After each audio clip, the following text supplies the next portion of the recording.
안녕하십니까. 이주천TV입니다. 오늘 2020년 10월 27일 12억 하루 지났죠. 어제 동영상 12억에 관한 내용을 올리려고 하다가 저녁에 무슨 일이 있어가지고 방송을 못했습니다. 제가 어제 오전에 10시에 그 현충원에 갔다 왔습니다. 거기에 그 국민현충원에서 박정희 대통령 묘역에서 41주기 박정희 대통령 주기 41주기 추도식이 거행이 되었는데요. 거기 그 작년에 제가 갔다 왔습니다만 거기 이제 개식사 추도사 이렇게 하신 분들이 작년하고 좀 다른 점이 많고 내용도 좀 깁니다. 그래서 작년에 제가 유튜브를 안 했기 때문에 그걸 소개를 못 드렸는데 작년하고 좀 다른 점이 있습니다. 추도하신 분도 숫자가 많아지고 그 추도 내용도 상당히 길었습니다. 그래서 거기 개식사를 하신 분이 정재호 전 국회의원이죠. 추도위원장입니다. 정재호 씨, 정대호 회장, 민족중흥회 회장이고 전 국회의원이시고, 그 다음에 이제 그 추도사를 네 분이 하셨어요. 네 분이 하셨는데, 첫 번째가 전 국회의장이었던 그 강창희 국회의원이 하셨고, 두 번째로 하신 분이 그 구상진 씨라고, 구상진 회장이죠. 법을 생각하는 변호사 모임 회장이신 구상진 회장님 하셨고, 세 번째 추도사가 강명도 씨라고 잘 아실 겁니다. 유튜브 하시는 그 탈북자, 지금 경기대 개명교수로 나가고 있죠. 동포사랑 전국연합회 대표라고 북한에서 오신 분 강명도 씨가 있고, 네 번째는 김성원 씨, 유학생, 미국의 펜실베니아 대학에 유학하는 학생인데 여기 온 것 같습니다. 그렇게 해서 총 5분이 개식사와 추도사를 했는데, 그 이유는 박정희 대통령 애창곡을 연주한 그 색소폰 앙상블이 있었고, 거기에 색소폰 연주도 참 인상 깊었습니다. 그때 어제 또 좀 해프닝이 있었는데, 그 국민의힘당 그 김종인 비대위원장입니까? 상당히 좀 망신을 당해가지고 그렇게 헐레벌떡 쫓겨나가듯이 그렇게 그런 일이 있었는데요. 제가 그 개식사라든가 이런 추도사에 대한 내용에 대해서 요점을 조금 읽고 말씀을 드리면은, 오늘 그 박정희 대통령에 대한 왜 우리가 박정희 대통령 기념해야 되는가, 또 박정희 정신이 뭔가, 이런 것을 일반 국민들이 좀 더 잘 알 수 있지 않을까, 그렇게 생각이 되기 때문에 개식사하고 그 추도사에 대해 중요한 구절을 몇 군데를 좀 읽어드리겠습니다. 우선 처음에 이제 그 정재호 민족중흥회 회장님이 이제 개식사가 있었습니다. 다 내용도 좀 길어요. 그래서 한번 제가 좀 약간 읽어드리겠습니다. 나라 세움의 뿌리를 자유민주화 시장경제로 못 박은 대한민국 건국 72 성상, 그 자랑스러운 진문맥이 몹시 얼룩주고 있습니다. 문재인 좌파정부 등장 이후 스스로를 능멸하는 자학사관이 꿈틀거리기 시작했습니다. 청사에 빛나는 박정희 치세를 험담하는 사악한 역사 가로채기가 기승을 부리는 오늘입니다. 이른바 박정희 흔적 지우기입니다. 전국 방방곡곡을 누리며 우리도 한번 잘 살아보세 라고 절규했던 이모의 손때 묻지 않은 구석이 어디 있답니까? 그들의 고약한 수작은 영원히 지워지지 않을 역사적 진실에 대한 반역입니다. 모사제인, 성사제천, 이른 사람이 꿈이지만 성사 여부는 하늘의 뜻이라는 경귀가 있습니다. 당신네들의 모사는 한강의 기적으로 상징되는 박정희 대통령의 위대한 유산에 대한 변망덕입니다. 하나님의 노여움이 두렵지 않습니까? 한 번도 경험하지 못한 투상적인 촛불 정권은 무능한 위선 독선으로 국정을 전행하고 있습니다. 나라의 몰골이만이 아닙니다.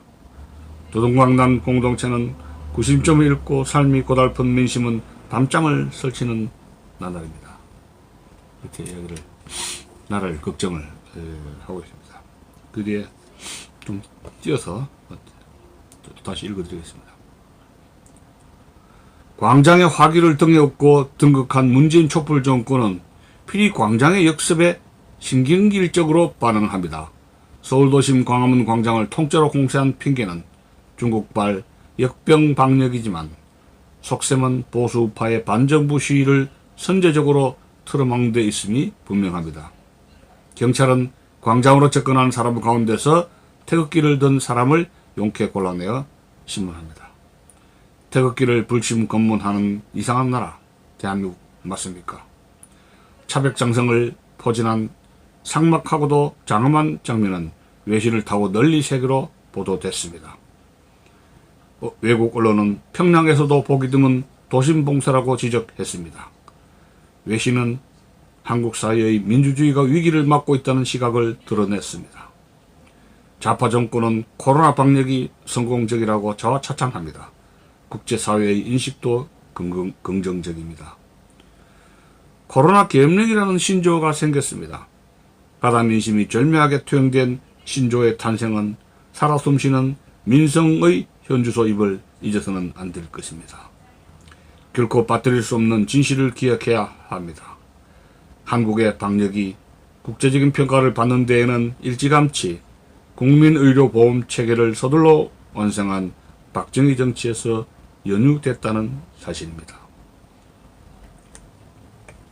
박정희 대통령께서 펼치신 경국 대보는 부국강병과 국태민안으로 압축됩니다. 대통령께서 제시하신 평화의 정석은 명료합니다. 힘을 중심에 놓고 상부상조하는 동맹을 굳히는 길이었습니다. 지구촌에서 한미상호 방위조약과 같은 공관 동맹체제는 없습니다. 전쟁을 각오하고 결기만이 진정한 평화를 담보한다. 전쟁을 각오하는 결기만이 진정한 평화를 담보한다는 박정희 대통령의 카랑카랑한 육성이 마냥 그리운 오늘입니다. 이제 우리의 선택과 집중은 명백합니다. 국난을 바로잡고 대한민국 본시의 정체성을 회복하는 구국운동에 나서야 할 차례입니다. 박정희 정신의 부활을 함께 기원하면서 개식사를 가름합니다. 민족중흥회 회장 정재호. 자, 이제 개식사를 했고, 그 다음에 이제 두 번째로는 추도사의 첫 번째 등장한 인물이 강창희 전 국회의장까지 하신 분이죠. 그분이 추도사를 했습니다. 그 내용에 대해서 제가 중요한 부분만 잠시 읽어드리겠습니다. 올해는 광복 75주년의 해입니다. 세계에서 가장 가난하고 많이 배우지도 못한 우리 국민은 6.25 전쟁의 황량한 폐허 위에서 오늘의 경제대국, 오늘의 존경받는 대한민국을 건설하였습니다. 대통령님께서 말씀하시던 순천자는 흥하고 역천자는 망한다는 그 이치대로 대한민국 국민은 한 덩어리가 되어 땀 흘려 일하고 근검절약하며 교육에 온 힘을 쏟아서 여기까지 왔습니다. 이것이 대한민국의 역사이자 진실입니다. 광복 75년의 우리 현대사는 결코 부정될 수 없습니다. 그 누구, 그 어떤 세력도 이 역사를 모욕할 수 없습니다. 지금 권력자들은 이 빛나는 역사를 부정하고 있습니다. 대한민국을 세우고 전쟁에서 구해낸 큰 어른들의 묘를 이곳 현충원에서 판에 자는 폐륜적 언동까지 서슴없이 나오고 있습니다. 그들은 증오와 적개심 그리고 복수심에 빠져 있습니다. 역사를 뒤집고 현대사의 기억을 말살하려 하고 있습니다. 그렇게 하기 위해서 그들은 국민을 편가르고 모든 제도적 권력을 장악했습니다. 법과 제도를 인간 이성의 최고 표현이 아니라 권력의 도구로서 마구잡이로 만들고 있습니다. 심지어 정치나 권력과는 아무 관계도 없는 세계에서 가장 우수하고 경쟁력 있는 원전 폐기를 아무도 납득할 만한 이유 없이 힘으로 밀어붙이고 있습니다. 이 정권은 또 기업들을 올가매는 데 정신이 없습니다. 일부 법을 배웠다는 사람들은 그 홍위병이 되어서 하루살이 때처럼 덤벼들고 있습니다. 법과 정치의 경계는 이미 사라졌습니다. 법만 피해갈 수 있다면 아무것도 부끄러울 것이 없다는 사람들, 인간의 염치와 양심을 법전 속에 넣어둔 비천한 사람들이 평범한 국민들의 상식과 양심을 조롱하고 있습니다. 정권 친위대를 만들고 언론을 틀어막으려 하고 있습니다. 정부를 비판하는 모든 집회는 원천 봉쇄되고 개인의 자유는 억압당하고 있습니다. 2년 전 9월 문재인 대통령이 평양에 갔습니다. 한양 나온 평양 사람들을 보면서 세상을 다 얻듯 희열에 차있던 그 모습, 평양의 경기장에서 연설하던 그 모습, 그 내용 우리는 똑똑히 기억합니다. 북한 주민들은 광복 이래 히틀러, 스탈린, 모택동 시대보다 더 혹독한 체제에 살고 있습니다. 그 주민들이 어떻게 해서 비행장에, 경기장에 나왔는지 문 대통령도 알고 우리도 압니다. 그러나 문 대통령은 마음껏 기뻐하고 마음껏 환호했습니다.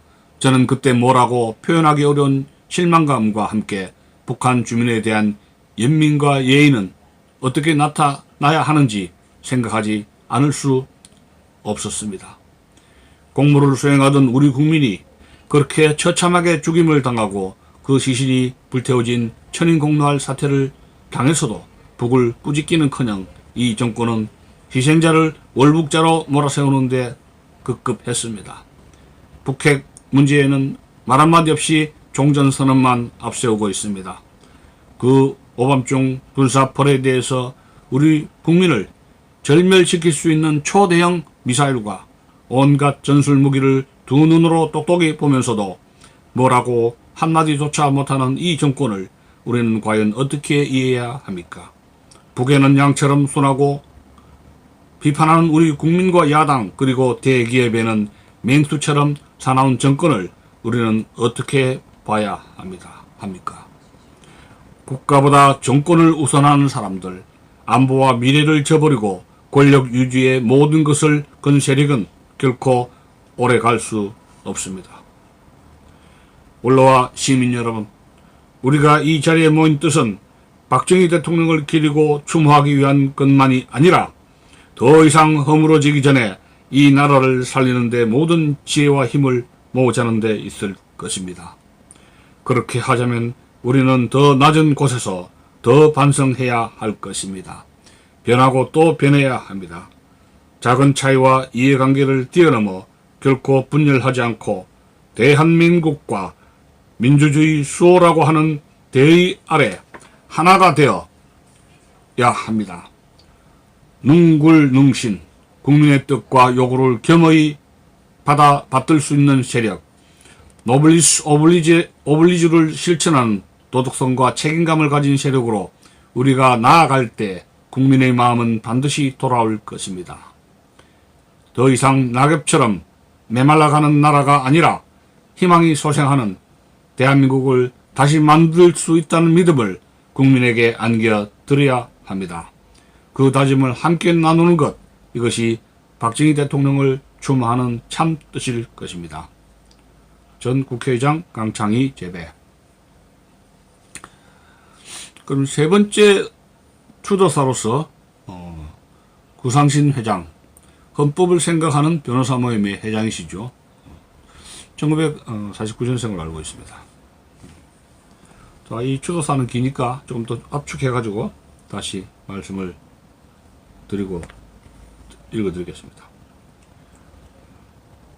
저들은 버젓이 교육부 고시라는 것을 만들어서 4.19, 5.18, 6.29만 민주주의 역사라고 가르치고 1948년 자유민주주의 건국, 6.25 국제공산침략 분쇄와 자유체제 수호, 5.16 일제 법제를 청산하고 1.21 청와대 습격, 울진 삼척 침투 등 공산 세력의 집요한 직간접 침략을 이겨내면서 중화공업과 원자력 발전까지 달성시킴으로써 자유민주주의 토대를 구축한 것 등 대한민국의 진정한 역사는 교과서에서 배제하여 가르치지도 못하게 함으로써 6.29 전에는 반민주적 포괄만 있었고 6.25는 민족 해방전쟁이었던 것처럼 날조된 역사 교육을 하고 있고 왜곡된 성교육, 사회교육, 종교교육 등 온갖 방법으로 청소년들을 오도하고 있습니다.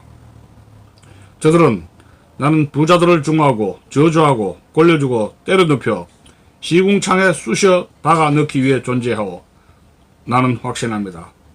언젠가는 이놈들이 머리 끝에서 발가락 끝까지 구멍이라는 구멍 모두에게 피를 토하고 뻗으리라는 것을 따위 극악한 글을 쓴 자에게 대학기념 호를 만들었고 야당도 이들의 비를 맞추기에 급급합니다. 저들은 법조계에도 침투하여 자유민주주의를 수호하는 선량한 국민은 박해하고 저들 도당은 부정선거를 하든 뇌물을 받든 성범죄를 저지르든 선처하고 있으며 심지어는 대법관이 판결문에 다수 의견은 법을 해석하지 않고 스스로 법을 창조하고 있다고 쓰는 지경에 이르렀습니다. 이 법적인 전문가입니까? 법 전문이죠. 법에도 없는 적폐청산 구호를 앞세우고 100여 명 주요 법관들을 몇 개월씩이나 조사하고 전 대법원장 등을 납득하기 어려운 제목으로 무더기 소추하였으며 저들에게 불이익한 재판을 한 법관에게는 인민재판식 공격을 하여 법원의 독립성을 심각하게 침해하고 있습니다. 헌법재판관과 대법관 다수를 특정 성향 인사로 임명하는 전례 없는 일도 자행하였습니다. 사법의 독립성을 지켜야 할 대법원장, 헌법재판소장은 문 대통령의 식기 행태를 하고 있습니다. 저들은 국민의 지탄을 받는 사람들을 법무장관에 거듭 임명하여 검찰개혁 적임자라고 하면서 파격발탁한 검찰총장과 싸움을 일삼게 함으로써 저들이 저지른 범죄에 대한 수사 소추를 극력 방해하고 있습니다. 헌법과 정부조직법에 근거가 없는 공수처라는 것을 만들어서 고위공직자에 대한 형사 절차를 농단하려고도 하고 있습니다. 이러한 사법의 난맥 상황에서 박근혜 대통령을 비롯한 다수의 국가 요인이 옥고를 치르고 있고 수사를 받던 검사, 변호사, 전 기무사령관, 전 국회의원 등이 극단의 선택을 한 일도 있습니다. 박근혜 대통령에 대해서는 수십만 쪽의 방만한 수사 기록을 제출하고는 구속 상태에서 주 3회 재판을 강행하여 사실상 방어권을 박탈하였고 무죄 추정, 불구속 수사, 강제 처분, 엄격주의, 증거재판주의 등 형사법 기본 원칙도 파괴하였습니다. 문 대통령은 유엔 총회에서 대한민국의 새 정부는 촛불혁명이 만든 정부라고 하고 이 낙연은 국무총리 때 문재인 정부의 공직자들은 촛불혁명의 명령을 받드는 국정과제의 도구들이다 라고 하여 대한민국의 정통성과 계속성을 훼손하였습니다.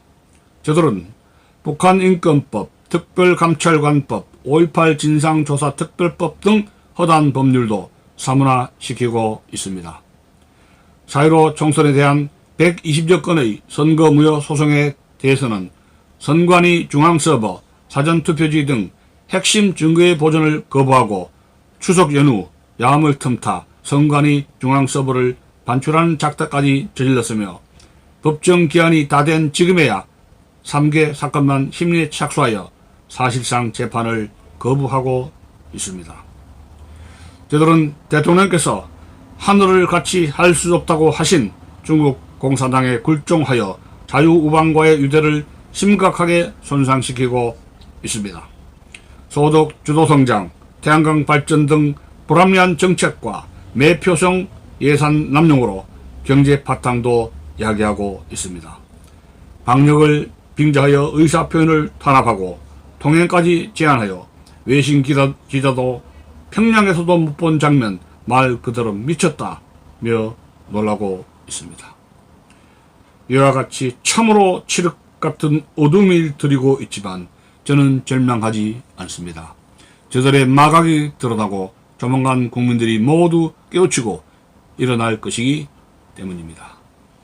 박정희 대통령의 영도 아래 오늘의 대한민국을 건설하였던 그 애국 애종의 정신이 아직도 맹맥히 흐르고 있기 때문입니다.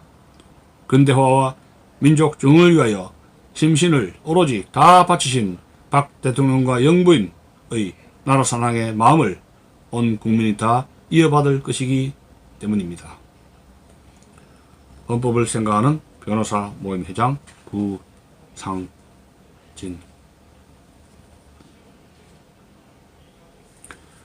그리고 그 다음에는 탈북자 강명도 씨가 추도사를 했습니다. 중요한 부분 읽어드리겠습니다. 저는 북한 평양에서 출생한 평양 토박이입니다. 북한에서도 김일성의 어머니 강반석의 집안에서 자란 북한 핵심층에 있던 사람입니다. 우리 집안 사람들은 모두 김일성과 함께 6.25 전쟁을 수행했고 전쟁이 끝난 후에는 당시엔 남조선이라고 부르던 대한민국을 조카 통일의 대상으로서 생각해온 역사가 있습니다. 그런 환경에서 자라나던 어린 시절에 박정희 대통령이라는 인물에 대한 수많은 교육을 북한에서 받았습니다. 남조선 인민을 억압하고 말 한마디 못하게 막는 희대의 독재자이며 미제국주의자들에게 충성하는 민족 반역자로 말입니다. 대표적으로 북한의 이름난 영화 이름 없는 영웅들에서는 박정희 대통령님을 그렇게 묘사하였습니다. 그렇게 묘사하여야만 했습니다. 왜냐하면 일반 인민들은 잘 몰랐어도 북한의 고위층들은 박정희 대통령으로 인해서 급속도로 발전한 대한민국이 너무나도 두려웠고 무서웠기 때문입니다. 박정희 대통령님이 살아계실 당시 많은 사람들은 분단되어 있는 남북한을 비교할 때 김일성과 박정희 대통령을 놓고 비교 분석을 하였습니다. 이것에는 북한의 고위층도 예외가 없었는데 결론적으로 북한은 1970년대 이후 경제가 점점 쇠락하여 발전 가능성이 희박해진 불임 경제가 되었는데 반해 대한민국은 1970년 이후로 전 세계가 우러러보는 폭발적인 성장을 하게 되었다는 것을 인정할 수밖에 없습니다. 그 때문에 북한에서는 정말 여러 차례 박정희 대통령을 암살하기 위해서 많은 시도를 하였던 것입니다. 당시 북한 고위층의 분위기는 이대로 가다가는 국력이 역전된다. 남조선의 국력이 박정희를 중심으로 급속히 발전하고 있다. 박정희만 암살하면 남조선의 성장은 다시 멈추게 될 것이다. 와 같았습니다. 그리고 오랜 세월이 흐른 지금 당시 북한 고위층의 생각은 사실로 드러났습니다. 만약 1968년 1월 21일 강행된 청와대 기습 사건이 성공하여 박정희 대통령이 나라를 이끌지 못하는 상황이 왔더라면 지금의 대한민국은 없었을 것입니다. 김신조 일당의 청와대 기습 사건을 이야기하는 것이죠. 저는 한국에 정착한 뒤 대학교와 대학원을 다니며 정치학을 공부했습니다. 그때 공부하던 중 가장 감명 깊게 와닿은 박정희 대통령의 말씀이 있습니다. 다음 표. 국민에게 새끼밥도 제대로 못 먹이는 지도자는 참다운 지도자가 아니오. 여러분들은 어떤 정책이나 법률을 위반할 때 반드시 국민에게 밥을 먹을 수 있는 방법론과 연관을 시켜서 발상을 해야 합니다. 다음 표. 인권, 민주 모두 다 좋은 말이오.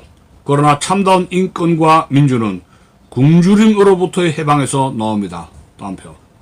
이 말 속에 박정희 대통령의 위대함이 모두 들어있습니다. 김일성은 그 당시 2천만도 되지 않던 인민들에게 새끼 밥도 제대로 못 먹이는 지도자였습니다. 또한 북한의 민주화가 지금 일어나지 못하는 가장 큰 이유 중 하나는 굶주림으로부터의 해방이 아직 이루어지지 않았기 때문입니다. 제가 1994년 자유대안으로의 망명을 결심한 것에는 이 두 가지에 대한 문제가 완전히 해결된 국가가 대한민국이라는 확신이 있었기 때문입니다. 만약 대한민국이 북한과 다를 바 없는 빈곤 국가라면 저와 같은 탈북민에게 국적과 정착 지원금을 주며 이곳에서 영주하게 만들어주는 정책의 실현 자체가 불가능했을 것입니다. 우리는 먼저 온 통일이며 자유통일의 선봉이 될 것입니다.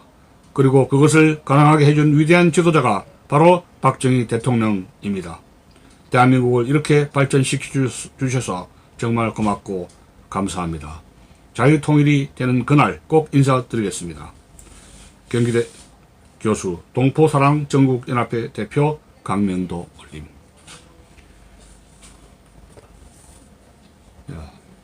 이번에는 여기까지 하겠습니다.